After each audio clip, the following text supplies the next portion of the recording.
On va parler bien sûr de ces élections européennes, mais tout d'abord un mot sur cette journée d'action des fonctionnaires, cette mobilisation. Manuel Valls dit qu'en temps de crise économique, que les efforts doivent être partagés, équitablement répartis.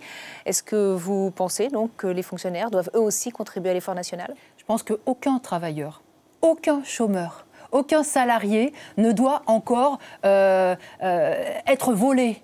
Voilà, parce que c'est ça depuis le début de cette crise, écoutez. Hein, les sacrifices, ça c'est sûr qu'il y en a eu.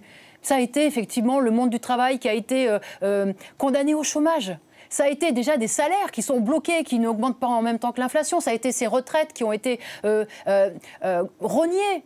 Et ça fait des années que ça dure. Donc maintenant, ça suffit. Il n'y a pas que les fonctionnaires qui sont attaqués avec ce plan de 50 milliards de réduction.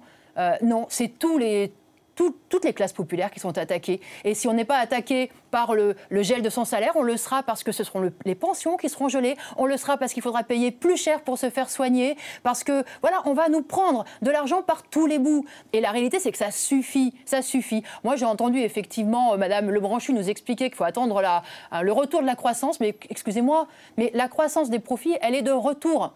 Hein, la croissance des cours en bourse, c'est revenu. Regardez le salaire de M. Gattaz, il n'a pas augmenté? Si, hein, 29%. Alors écoutez, non, il est hors de question et tous ceux qui étaient dans la rue étaient là justement pour dire que trop c'est trop. Hein, et il faut qu'aujourd'hui, ce soit que ceux qui ont de l'argent qui fassent effectivement des sacrifices. Alors,